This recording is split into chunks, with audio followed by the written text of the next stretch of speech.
All right, people, welcome to the Robert Greene Book Club. And today we're going to be reading chapter 20 of The Art of Seduction about how to mix pleasure with pain. Okay, if you guys want more content, we have more videos like this on Patreon.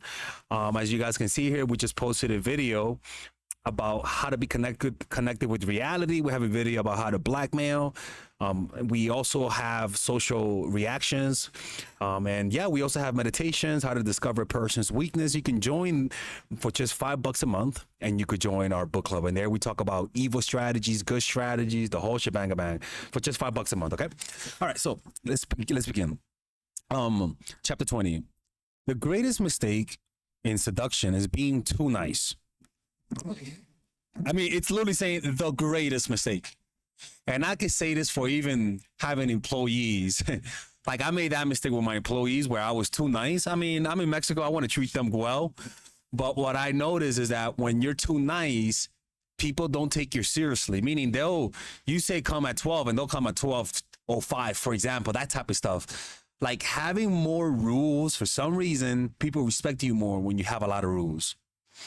At first, perhaps your kindness is charming, but it soon grows monotonous, right? At first, it's charming, but over time, it's what pushes them away.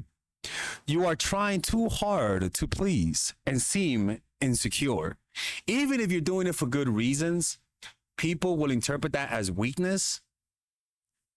I mean, it's just it's just people, man. Instead of overwhelming your targets with niceness, try inflicting some pain.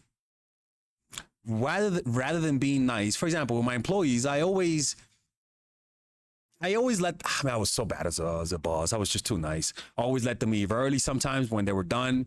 But what I noticed is that if you make them work harder than they want to, they respect you more. They come to work more on time. When you demand more of people, they give you exponentially more. Not at the same rate of you assuming that if I demand a little and just demand a little bit more, I'll get a little bit more. It's like, no. Demanding a little bit more, you get way more off of people, especially if you come from the place of niceness. Instead of overwhelming your target with niceness, try inflicting some pain. Lure them in with focused attention, then change direction, appearing suddenly disinterested. This is what cult leaders do, where they get you to, on the first meeting, right, where they have all of their cult members and they draw you in and they're nice and they're accommodating.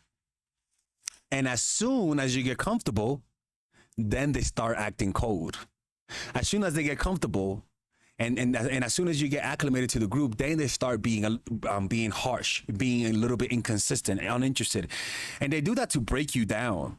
Because you invest, oh my God, they accept me, I can let my guard down. And then they start criticizing you. Hey, you're too different. Hey, why are you thinking differently? Hey, why aren't you more on time? And because you already got used to their acceptance, now they're mad at you. Now you do anything to go back to where you were. It's like my channel, my women's channel. It used to get 10,000 views per video. All of a sudden, it started getting 2,000 views per video. I don't fucking know why. And now back then I was like, man, I wish I could get 70K views per videos. Now I wish I could get 8,000 views per video. It's some bullshit, right? You see what I'm saying? So it's almost like you do act nice, that's true, but then you take it away so that then they could work for that. You're letting them know that you were nice at first, good, but it's not how I'm going to be the whole time. You got to work for that. What you got the first time, you got to work for it. It's almost like an addict, where a drug addict will how can I say this? He'll get that first high from that drug, and then he'll work his whole life to get that high, right? So that's why at first, yeah, you do get them. You do draw them in with niceness, but then you switch up every now and then. You give them a harsh criticism based on something real, and it has to be something real. And this is the beauty about it. You don't have to play games with people. People will eventually fuck up. People will eventually make mistakes. It's just human nature. They're going to make mistakes. And when that happens, the problem with nice people, what he talked about, is that when people make mistakes, they don't know how to call them out. That's the problem. Is that he's saying don't be too nice, meaning there's gonna come a point where you gotta stop being nice and you gotta be hard on them. The problem with nice people is that it's a default mode. You gotta learn when it's time to stop being nice and say, hey. So how do you do this? Well, for example, with me, I was hiring people. I told them, hey, you could be just arrive on time. You let me know when you can come. And you let me know for how long you could come. And that lack of structure caused people to literally be late for me because they were at another job that paid them less, but that had more structure. Like they would literally show, you can't make this up. And I was like, wait. Let me read this book. So it's really about having rules, even if you think they are unnecessary. Even if you think they're not necessary. Have certain ways of people treating you. Even if, for example, as a guy, yeah, I could kiss a girl on the first date, but I don't like that no more. I like to wait on the second date.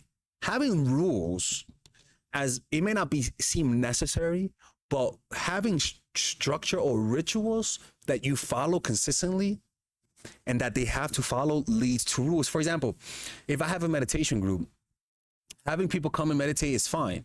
But if I give them rules and rituals, when you come, sit, look at that, and it's just an example, bow, and then say this prayer, and then we could start the meeting. Those rules, you may not notice, but having those rules will lead people to come more on time, to be more devoted to the group. Like, you get what I'm saying? So so that's why, unfortunately, if you're the type of person that is laid back, that is forgiving, you're gonna make this mistake. You have to inflict pain.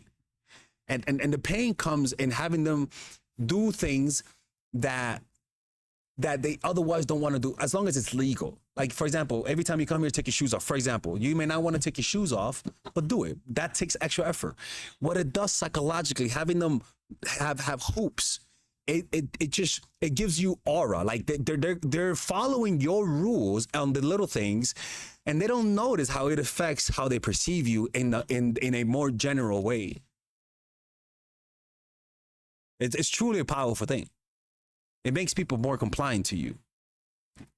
Now, if you guys enjoyed this video, check out our Patreon. We post weekly there. We have books. We have a book club. It's a Robert Greene book club like this.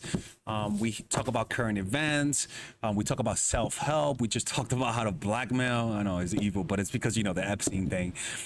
We just post stuff there that I wouldn't want to post here, like evil strategies. So if you guys want to support me there and ask questions also, you could do that for $5 a month. You get access to a bunch of videos that I don't post on YouTube.